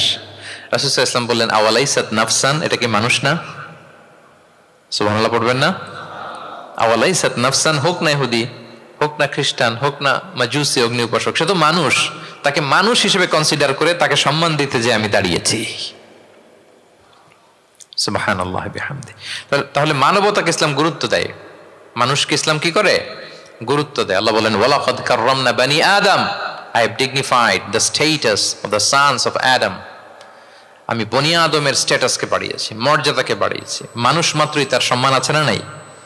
দেখেন, আল্লাহ আমাদেরকে এত সম্মানিত করেছেন, ঈমান আনার ব্যাপারে আমাদেরকে কোনো জোর জবরদস্তি করেন নাই, স্বাধীনতা দিয়েছেন। আমরা ফ্রি টু অ্যাকসেপ্ট ইসলাম। ফামান শাআ ফালইউমিন ওয়া মান শাআ ফালইয়াকফুর, যে চাইবে ঈমান আনবে, না চাইলে সে কুফরি করবে। তবে জেনে রাখো, ঈমান আনলে ফলাফল জান্নাত, আর কুফরি করলে পরিণাম জাহান্নাম। কিন্তু জোর করবো না আমি। লা ইকরাহা ফিদ্দীন, দ্বীনে জবরদস্তি নাই, বাড়াবাড়ি নাই, নো কম্পালশন ইন ইসলাম। কাউকে ফোর্স করে আপনি জোর করে ইসলামে আনলে হবে না। তাহলে এটা মানবতার ধর্ম। মানবতাকে ইসলাম সবচাইতে বেশি গুরুত্ব দেয়। যেমন ধরেন যে, দুর্যোগ পীড়িত কোনো এলাকায় যদি আমরা ত্রাণ নিয়ে যাই, আমরা কি সেখানে দেখে দেখে শুধু মুসলিম ঘরে ত্রাণ দেই নাকি? ওখানে মুসলিম থাকলে মুসলিম দেই, হিন্দুরা যদি থাকে তাদেরকে দেই। আমরা যদি কোনো দুর্যোগপূর্ণ এলাকায় যাই, সেখানে নাস্তিক থাকলে তার ঘরে আমরা ত্রাণ পৌঁছে দেই। আমরা যদি কোনো উদ্ধার কর্মে অংশগ্রহণ করেছি, ধরেন যে আগুন লেগেছে, আপনি উদ্ধার কর্মতে অংশগ্রহণ করেন, এখন খুঁজে খুঁজে যার মাথায় টুপি আরে আপনি বাঁচাবেন নাকি? যার গালে দাঁড়িয়ে আরে বাঁচাবেন না, আপনি সবাইকে বাঁচাবেন। আল্লাহু আকবার। মানবতা যেখানে বিপন্ন, সেখানেই ইসলামের সাপোর্ট আছে না নাই বলেন? যেখানেই মানবতা বিপন্ন, সেখানে ইসলাম পৌঁছে যায়। কারণ ইসলাম হচ্ছে দ্য রিলিজিয়ন অফ হিউম্যানিটি। এটা মানবতার ধর্ম। মানুষ হিসেবে ইসলাম সবাইকে কনসিডার করে। মদিনাতে একবার 60 জন খ্রিস্টান পাদ্রী আসবে নাজরান থেকে। খ্রিস্টান পাদ্রী কোন ধর্মের? খ্রিস্টান। এখন তাদের সাথে এই ফরেন ডেলিগেট যখন আসবে, কোথায় বসবে? রাসূল সাল্লাল্লাহু আলাইহি ওয়াসাল্লাম ওইরকম জায়গা তো নাই। এখন না রাজা বাদশাদের প্যালেস থাকে, প্রাসাদ, এটা সেটা, কোথায় বসবে?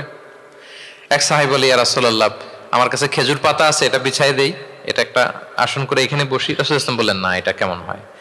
আরেক দল বলে যে, আমাদের তো একটু সূর্য হেলে গেলেই তো উহুদ পাহাড়ের ছায়া পাওয়া যায়, ওখানে নিয়ে বসি। রাসূল সাল্লাল্লাহু আলাইহি ওয়াসাল্লাম বললেন, না, এত দামি মেহমান, ওখানে বসা যায়? বলতে না বলতে 60 জন খ্রিস্টান পাদ্রী চলে আসছে। এখন রাসূল সাল্লাল্লাহু আলাইহি ওয়াসাল্লাম কোথায় বসতে দিবেন? উনি উপায়ন্তর না পেয়ে তাদের সবাইকে নিয়ে মসজিদে নববীর দরজা খুলে দিলেন। 60 জন খ্রিস্টানকে কোথায় ঢুকতে দিলেন? মসজিদে নববী। অনেক সিরাত গ্রন্থ এই বর্ণনাটাকে কভার করেছে। সিরা আল হালাবিয়া, জাদুল মাআদ ফি হাদি খায়রিল ইবাদ সহ অনেক সিরাত গ্রন্থে এসছে 60 জন খ্রিস্টান মুসলমানদের নবীর তৈরি করা প্রতিষ্ঠিত মসজিদের নবীর ভিতরে ঢুকে মিটিং সেরেছে। এবং এক বর্ণনায় এমনও এসেছে যে ইন দ্য মিন টাইম আসরের সময় ওদের যখন ইবাদতের সময় হয়েছে, রাসূল ইসলাম তাদেরকে ইবাদতের অনুমতি দিলেন। তারা তাদের কিবলা পূর্ব দিকে, 60 জন মিলে পূর্ব দিকে হয়ে তারা তাদের নিজেদের ইবাদত সেরেছে। সুবহানাল্লাহ। রাসূল ইসলাম এটা খ্রিস্টান না ইহুদি এটা কনসিডার করেন। রাসূল ইসলাম দেখেছেন তারা মানুষ। তারা কি মানুষ? যেমনি মানুষ মনে করে এক ইহুদির লাশ দেখে তিনি দাঁড়িয়ে গিয়েছেন আলাইহিস সালাতু ওয়াসসালাম। তাহলে ইসলাম মানবতাকে গুরুত্ব দেয়। এজন্য ইসলামকে বলা হয় রিলিজিয়ন অফ হিউম্যানিটি, আল ইনসানিয়া। এটা মানবতার ধর্ম। কিসের ধর্ম? এই পাঁচটা ইসলামিক ফিচার, ইসলাম ধর্মের এই 5টা ক্যারেক্টারিস্টিক্স বা ফিচার থাকার কারণে Islam is the fastest growing religion in the world right now. পৃথিবীতে সবচাইতে ইসলামের গ্রোথ বেশি। সবাই কালিমা শাহাদা পড়ে মুসলমান হয়ে যাচ্ছে নন মুসলিম দেশগুলোতে। আপনাদের সাউথ কোরিয়ার কথা আমি জানি না, আমি তো ওয়েস্টের অনেক দেশে গিয়েছি, অনেক জায়গায় আমাদের বন্ধুরা ইমাম খতিব হিসেবে আছে, তাদের কাছ থেকে শুনি রেগুলার নন মুসলিমরা, খ্রিস্টানরা তারা কালিমা পড়ে মুসলমান হয়ে যাচ্ছে। তাদের চার্চগুলো তারা বিক্রি করে দিচ্ছে, চার্চ সেনাগগুলো বিক্রি করে দিচ্ছে। গত সপ্তাহে, তার আগের সপ্তাহে আমার জাপানে প্রোগ্রাম ছিল, এক মসজিদে আলোচনা করলাম, দেখি যে মসজিদটা খুব সুন্দর। আমি বললাম এত সুন্দর মসজিদ, বলে যে শেখ এটা আগে ক্যাসিনো ছিল। ক্যাসিনো কি ছিল? ক্যাসিনো চিনেন তো? জুয়ার আসর বসতো আর কি এখানে। বলে যে আমরা ক্যাসিনো কিনে এটার মসজিদ বানায় ফেলছি। তো এই 5টা বিষয় থাকার কারণে অমুসলিমরা ইসলামের প্রতি আকৃষ্ট হচ্ছে। দেখি আরেকবার শুনি আপনাদের থেকে। 1 নম্বরে কি ছিল? এটা ন্যাচারাল রিলিজিয়ান, এটা প্রকৃতির ধর্ম, প্রাকৃতিক স্বভাবজাত। 2 নম্বরে এটা সার্বজনীন ধর্ম, দ্য ইউনিভার্সালিটি অফ ইসলাম। 3 নম্বরে ফ্লেক্সিবিলিটি আর তাইসির, এই ধর্মের বিধান মানা একেবারে সহজ। 5 নম্বরে ব্যালেন্সড অ্যাপ্রোচ, এটা ভারসাম্যপূর্ণ একটা জীবন বিধান। 4 নম্বরে 5 নম্বরে রিলিজিয়ন অফ হিউম্যানিটি, এটা মানবতার ধর্ম। কিসের ধর্ম? মানবতার ধর্ম। এই যে দেখেন এত সুন্দর যে ইসলাম, এইভাবে যদি আমরা প্রেজেন্ট করতে পারি নন মুসলিম আমার বন্ধুদের সাথে, কলিগদের সাথে, নেইবারদের সাথে, আমার ফ্রেন্ডসদের সাথে, ওরা ইসলামের ব্যাপারে আকৃষ্ট হবে না? বলেন। ধর্মে যদি নাও আসে, ইসলামের ব্যাপারে একটা পজিটিভ আউটলুক তো তার থাকবে, কি বলেন? তো এইভাবে ইসলামকে প্রেজেন্ট করার দরকার আছে না নাই? অ্যাট্রাকটিভ প্রেজেন্টেশনের অভাবে আমরা ইসলামের কথাকে তুলে ধরতে পারি না। ওরা যে মতবাদ, ওদের যে ডক্ট্রিন, ওদের যে আইডিওলজি, ওদের যে চিন্তা চেতনা, এই বস্তা পচা মতবাদকে ওরা সুন্দরভাবে বিউটিফাই করে, ফান্ডিং করে, এমন প্যাট্রনেজের সাথে গোটা বিশ্বে আনে, চোখ ধাঁধানো মনে হয়। কিন্তু আমাদের প্রপার প্রেজেন্টেশনের কারণে আমরা ইসলামকে নন মুসলিম বন্ধুদের কাছে তুলে ধরতে পারি না। এজন্য আমরা অমুসলিম দেশে যারা থাকি, এটা আমাদের সবার দায়িত্ব। We all are the ambassador of Islam in a non Muslim land. প্রত্যেকে আমরা ইসলামিক অ্যাম্বাসেডর। আপনাকে দেখে ওরা ইসলামকে জাজ করবে। আপনি যদি মিথ্যা বলেন তো আপনার গালে দিবে না, বলবে মুসলমানরাই এরকম, ঠিক কিনা? আপনি লেনদেনে যদি কারচুপি করেন, বলবে মুসলমানরাই এরকম। এজন্য আপনাকে অ্যাম্বাসেডারের ভূমিকা পালন করতে হবে নন মুসলিম দেশে। এবং নন মুসলিম দেশে স্থায়ীভাবে যদি কেউ থাকতে হয়, তার দাওয়াতের নিয়তে থাকতে হবে। It's a must, I repeat. অমুসলিম দেশে ব্যবসা করতে যাবেন অস্থায়ীভাবে, ওকে। চাকরি, ওকে। চিকিৎসা পারপাস, ওকে। পড়াশোনা, ওকে। কিন্তু স্থায়ীভাবে যদি কোনো অমুসলিম দেশের পাসপোর্ট নিয়ে থাকতে হয়, স্থায়ীভাবে, of course it should be with the intention of দাওয়া। দাওয়াতের নিয়তে থাকতে হবে। যেমনটি রাসূল সাল্লাল্লাহু আলাইহি ওয়াসাল্লাম সাহাবারা ইসলামের সুমহান বাণীকে প্রচার করার জন্য অমুসলিম ভূখণ্ডে ছড়িয়ে পড়েছেন। এজন্য যারা পাসপোর্ট পেয়ে গেছেন সাউথ কোরিয়ার, অথবা এদেশে আছে নাকি সিস্টেম পাসপোর্ট পাওয়ার? আছে? আচ্ছা, কে কে পাইছেন আর আমি জিজ্ঞেস করলাম না, এটা আপনাদের কাছেই থাক। কিন্তু যারা পেয়েছেন বা প্রসেসিং এ আছেন যে আমি এদেশের পাসপোর্ট নিব, অফকোর্স আপনার দাওয়াতি নিয়তে থাকতে হবে যে আমি ইসলামকে ছড়াই দিব, এই নিয়তে আছি, তাইলে থাকাটা বৈধ। তা না হলে অমুসলিম ভূখণ্ডে কোনো মুসলিম স্থায়ীভাবে বসবাস করতে পারবে? রাসূল সাল্লাল্লাহু আলাইহি ওয়াসাল্লামের ভয়ঙ্কর ধমক আছে একটা, তিনি বলেছেন আনা বারিউন মিন কুল্লি মুসলিম ইয়ুকিমু বাইনা আযহুরিল মুশরিকিন। আমি ওই প্রত্যেক মুসলমান থেকে আমি বারি, তার কোনো দায়ভার আমার নাই যে অমুসলিম ভূখণ্ডে মুশরিকদের সাথে থাকে। হ্যাঁ, গভীর হুঁশিয়ারি, সতর্কবার্তা, ওয়ার্নিং। কিন্তু যদি আপনি উইথ দ্য ইন্টেনশন অফ দাওয়াতে নিয়তে থাকেন যে এখানে আমি একটা মসজিদ করব, মসজিদের সাথে লেগে থাকবো, আমার বুদ্ধিস্ট প্রতিবেশীর কাছে আমি ইসলামের সুমহান বাণী পৌঁছে দিব, আমার কলিগদেরকে বুঝাবো দেখো ইসলাম খুব ফ্লেক্সিবল, এটা ন্যাচারাল রিলিজিয়ান, এটা মানবতার ধর্ম, এটা এমন এমন, এইভাবে আমি বুঝাবো, এই নিয়তে যদি আপনি থাকেন, তাহলে আপনি এই দেশে স্থায়ীভাবে থাকতে পারবেন। কথা কি বুঝতে পেরেছেন? এখন অন্যকে ইসলাম বুঝাইতে হলে তো আগে নিজের মানতে হবে নাকি? কথা বলেন। আপনি ইসলামের দাওয়া দিবেন, এখন আপনি নিজেই ইসলাম মানে না, তাহলে হবে? আগে নিজের মানতে হবে, কি বলেন? আগে নিজের ইসলামকে কি করতে হবে? মানতে হবে। আমার প্রিয় ভাইয়েরা, Islam is our identity, Islam is our honour. আমাদের সম্মান হচ্ছে ইসলামে। ওমর ফারুক রাদিয়াল্লাহু তাআলা আনহু বলতেন, নাহনু কওমুন আ'আজ্জানাল্লাহু বিল ইসলাম, আমরা এমন জাতি যে জাতিকে আল্লাহ তাআলা ইসলাম দিয়ে সম্মানিত করেছে। ফাইন ইবতাগাইনাল ইজ্জাতা বিগাইরিহি আযাল্লানাল্লাহ, ইসলাম ছাড়া অন্য কোথাও যদি আমরা সম্মান তালাশ করি তাহলে আমাদেরকে অপদস্থ করে ছাড়বেন কে? একটাই মনোনীত ধর্ম আল্লাহ তাআলার কাছে, সেটা হচ্ছে ইসলাম। আওয়াজ করে বলুন, সেটা কি? ইন্নাদ দীনা ইনদাল্লাহিল ইসলাম, একমাত্র আল্লাহর কাছে the accepted only one religion to Allah, সেটা হচ্ছে ইসলাম। ওমাই ইয়াবতাগি গায়রাল ইসলামি দীনান ফালান ইউকবালা মিনহু ওয়া হুয়া ফিল আখিরাতি মিনাল খাসিরিন, ইসলাম ছাড়া অন্য কিছু যদি কেউ তালাশ করে, সেটার সাথে নিজেকে জড়ায়, আল্লাহ তাআলা কবুল করবেন না। that will not be accepted from him in the day of judgment and he will be loser মিনাল খাসিরিন, সে হবে লুজার, হতভাগা হবে, দুর্ভাগা হবে। তাহলে আমরা যেন ইসলামকে আমাদের শেকড় হিসেবে কনসিডার করি, আমাদের ছেলে মেয়েদেরকে যেন ইসলামী তারবিয়ার উপর আমরা গড়ে তুলি, এবং ইসলামকে যেন আমরা ভেতর থেকে সবাই লালন করি, ধারণ করি, এবং ইসলামের সুমহান বাণীকে যেন আমরা পৌঁছে দেই সবাই অন্যদের কাছে। রাজি আছেন তো সবাই? তাহলে সাউথ কোরিয়ায় যারা স্থায়ীভাবে থাকতে চান, কোন নিয়তে থাকবেন? দাওয়াতের নিয়তে। we all should be a living দাঈ, আমরা লিভিং দাঈ হয়ে থাকবো। আমাদেরকে দেখলে, আমার চলনে বলনে কথনে, আমার ডিলিংস দেখেই যেন ভাই এত ভালো মানুষ, আরে এটাই তো সুন্দর, এটাই তো ইসলাম। আম্মাজান আয়েশাকে জিজ্ঞেস করা হলো যে আম্মাজান কাইফা কানা খুলুক রাসূলিল্লাহ, নবী সাল্লাল্লাহু আলাইহি ওয়াসাল্লামের ক্যারেক্টার কেমন ছিল? তিনি বলতেন যে ইনদামা রাসূল সাল্লাল্লাহু আলাইহি ওয়াসাল্লাম ইয়ামশি আলাল আরদ কাআন্নাল কুরআনা ইয়ামশি আলাইহি, যখন রাসূল সাল্লাল্লাহু আলাইহি ওয়াসাল্লাম রাস্তা দিয়ে হেঁটে যেতেন, as if a living Quran is walking on the street, মনে হতো একটা জীবন্ত কোরআন রাস্তা দিয়ে হেঁটে যাচ্ছে। তা আপনাকে দেখলেও যেন মানুষ মনে করে এটা একটা জীবন্ত ইসলাম। আপনার চলা ফেরায়, আচরণে, কাজে, লেনদেনে মনে করে যেন সেই ইসলামের একটা আইকন। কি এভাবে থাকা যাবে তো ইনশাআল্লাহ? ইসলামকে আমাদের জীবনে, পরিবারের, সমাজে আমরা পরিপূর্ণভাবে মানতে রাজি আছি তো? ছেলে মেয়েদেরকে ইসলামের উপর অটুট রাখতে সবাই রাজি আছি? আল্লাহ তাআলা আমাদের সবাইকে কথাগুলো বোঝার, আমল করার তৌফিক দান করুক। ইসলামের এই বিজয়ে যেন আমরাও শামিল হতে পারি।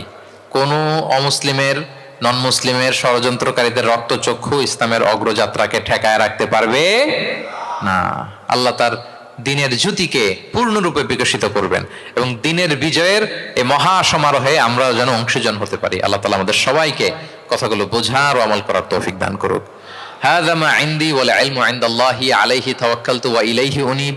দীর্ঘ প্রায় 1 ঘন্টা খুব মনোযোগ দিয়ে আপনারা এই টপিকের উপর আলোচনা শুনলেন। আপনাদের সবাইকে আবারও ধন্যবাদ জানাই। আজকের প্রোগ্রামের অর্গানাইজিং কমিটি যারা আছে তাদেরকে অন্তরের অন্তঃস্থল থেকে শুভেচ্ছা জানিয়ে, ভবিষ্যতে আবারও হয়তো আপনাদের সাথে কোথাও দেখা হয়ে যাবে সেই প্রত্যাশা রেখে এখানেই শেষ করছি। আসসালামু আলাইকুম ওয়া রাহমাতুল্লাহি ওয়া বারাকাতুহু।